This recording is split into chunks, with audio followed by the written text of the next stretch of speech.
It's Nick Diaz Army, mother effers. It feels good to be back. The reason I was off because everybody sucks. There's nobody to fight. With this belt, I want to defend against Jorge Masvidal. Had a good last fight. Good last fight.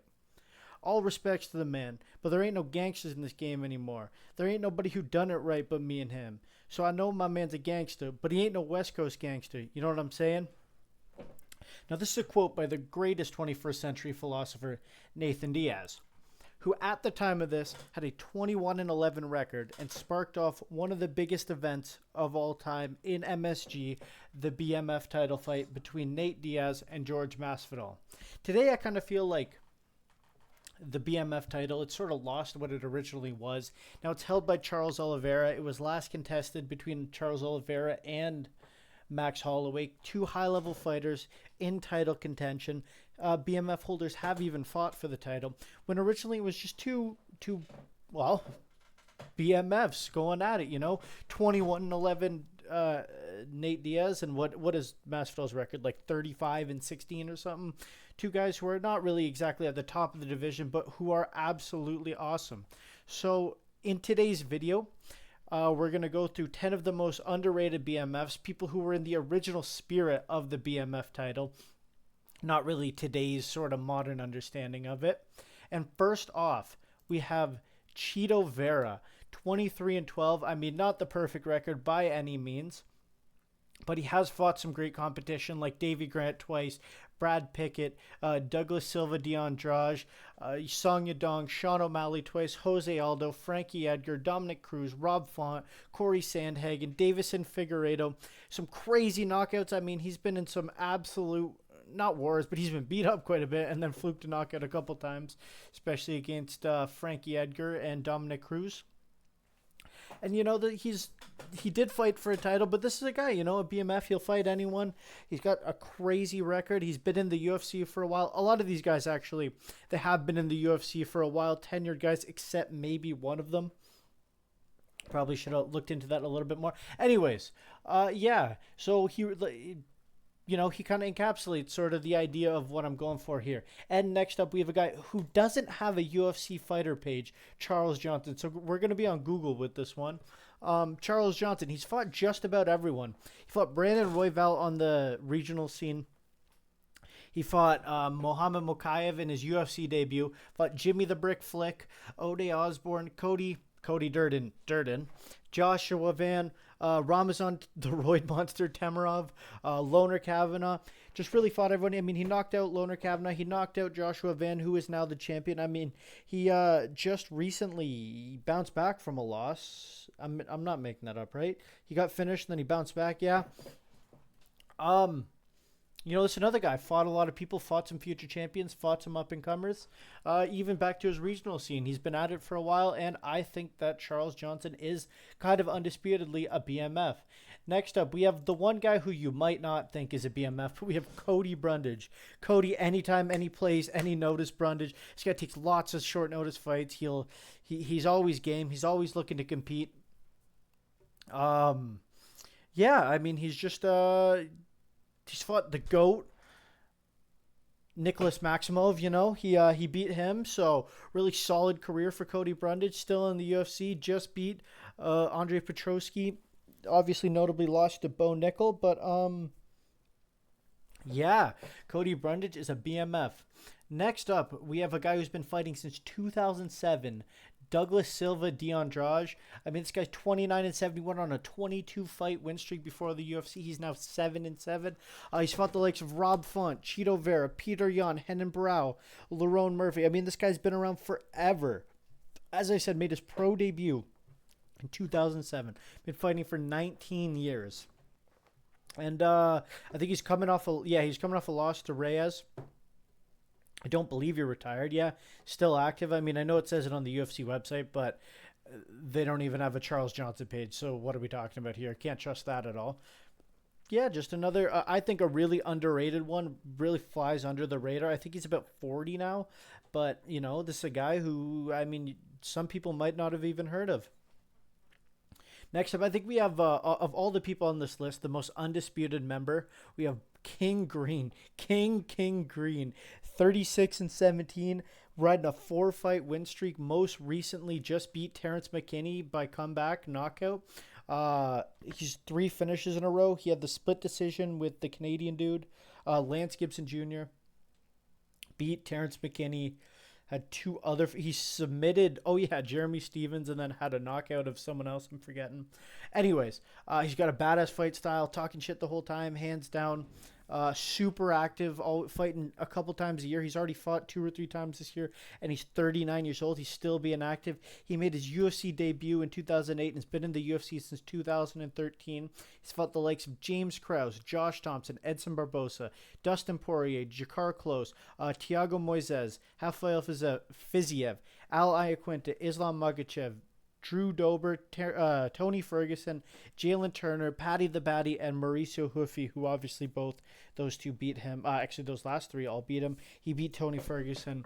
Just an absolute undisputed BMF. Still doing BMF things in the boxing ring with Adrian Broner's boy, whatever, his brother, the 19-1 pro boxer. Anyways, we have a guy whose record's probably a little bit better than you think it is. We have Neil Magny up next, 31-15. He's 24-13 in the UFC. Absolutely absurd. Almost a 66% win rate. That's pretty crazy. Been in the UFC since 2013. Kind of the ultimate gatekeeper. You know, if you could beat him, you're probably moving on to the title. If you lose to him, you're probably in the top 15 or just outside of it. Yeah, that's 2 guys in a row who's been in the UFC since 2013. He's fought the likes of Damian Maia, Kelvin Gastelum. He beat Johnny Hendricks. He beat Carlos Condit. Lost to RDA. He fought Robbie Lawler. Fought Li Jingliang, the Leech. Max Payne Griffin. Shavkat Rakhmonov. D-Rod. Gilbert Burns. Ian Gary. Beat the GOAT Mike Malott. Fought Protez, Michael Morales, and Yaroslav Amosov. That was his most recent defeat. He's got another fight coming up soon. August 15th. Didn't know that was coming up. That's pretty cool to see. Hopefully he's able to get the win. He is a real BMF. Next up, we have Jeff Neal. He fought Kevin Holland, who could be on this list. I could definitely... The only reason he's not on this list for me personally is because I think a lot of people would associate him with the BMF, you know, multiple weight classes, multiple short notice fights. He came into the UFC on a short notice fight, you know, fought everyone, super active. I mean, he had the 5 wins in 1 year, so I don't think he's underrated. So he is definitely a BMF, but he's not an underrated one, that's for sure. I mean, arguably neither is King Green, but let's give him his flowers. Anyways, Jeff Neal, he's fought Bilal Muhammad, Mike Perry, Wonderboy Thompson, Neil Magny, Vicente Luque, Shavkat Rakhmonov, Ian Gary, Rafael dos Anjos, Carlos Protez, and Uros Medic most recently. I mean, a guy who just had a crazy performance last weekend, 16-8, and I mean, that's a crazy strength of schedule for him. Next up, he's fighting Chidi Njokuani on the 15th, as you can see there. So that's pretty cool. Again, another guy who's fighting soon. Like these BMFs, they keep fighting. Even coming off a slime out loss earlier in the year, and he's still fighting again 6 months later. So that's what I'm saying. These guys are BMFs. They bounce back. They don't take like considerable amounts of time off. They stay active. They have fun fights. I don't know if I said this, but all these guys have fun fights. You know, Charles Johnson, lots of knockouts. Cheeto Vera, you know, couple knockouts, been a punching bag in a couple fights. Cody Brundage, maybe not so much. Douglas Silva, D'Andrade, some great fights. Bobby Green, King Green, talking trash the whole time, hands down, hands by his waist. Pulling, slipping, throwing body shots, countering, taking people down, just being awesome the whole time. Neil Magny, I mean, comeback win against Mike Malott, you know, pretty entertaining. Jeff Neal, the fight with Shavkat was entertaining before he got finished.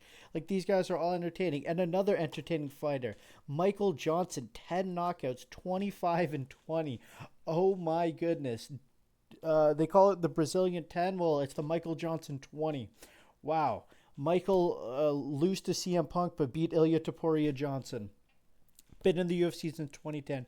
Beat Tony Ferguson. And that was back in 2012 before it was cool to do so. I believe that was Tony Ferguson's last loss before his 12-fight win streak. Fought Joe Lozon, Edson Barbosa, Benny Dariush, Nate Diaz, knocked out Dustin Poirier, lost to Khabib and Justin and Darren Elkins, beat Andre Philly, got slept badly by Josh Emmett, and most recently got finished by Drew Dober a couple months ago. Yeah, Michael Johnson, again, finisher, be finished, great fighter, very entertaining. And yeah, if you lose to him, you're probably good going up the rankings, and if you beat him, then I don't know, time to find a new career. I know I said that the right way. I know how I said it. Diego Ferreira, another underrated BMF. I think one of the more underrated ones, to be honest. Most recently got knocked out by Alexander Hernandez, but has 7 of the night bonuses, either performance or fight of the night. Fought the likes of Billy Corn. Just fought against. He's supposed to be fighting Billy Quarantino this weekend, I think, unless that got canceled. He's fought Beneil Dariush twice, Dustin Poirier, Kyle Nelson. He beat Anthony Pettis. He fought both Mateuses, Gamrot, and Rebecki. Fought Michael Johnson, and as I said, most recently lost to Alexander Hernandez. So that's a guy who has maybe an underratedly strong strength of schedule, 19-7 overall. So being able to maintain that record with that level of competition is very impressive. And finally, we have another gentleman not fighting anymore, the only one not fighting. So the last time he'll probably be mentioned on this channel, Paul Bear Jew Craig. Fought Tyson Pedro, fought Khalil Roundtree, beat Big Ank, lost to Jimmy the Brute Crute. We got Jimmy the Brick Flick and Jimmy the Brute Crute in the same fight, or in the same video rather. Beat Chidi and Jaquani. Lost to Alonzo Menefield, had a draw with Shogun and beat him in the rematch. Beat Jamal Hill, lost to Johnny Walker, lost to Brendan Allen, Caio Borrello, Bo Nickel, had a no contest with Adolfo Bellato, and then lost to Kyle Bukowskis. Yeah, I mean, beat 2 former champions, beat Big Ank, beat Jamal Hill. Those are 2 former champions. So very impressive career, 17-10 overall. I mean, at the end there, he kind of lost his durability and lost his ability to get a comeback submission. I mean, obviously, if you watch the fight, he tapped out Big Ank with 1 second left on the clock. I probably shouldn't have tapped, but he did. And yeah, so Paul Craig, that is our final BMF of the video. Thank you so much for watching. Please like and subscribe. We're trying to get to 50 subscribers by the end of the month. So if you could please subscribe, that would mean a lot. Thank you very much, and have a good day as always.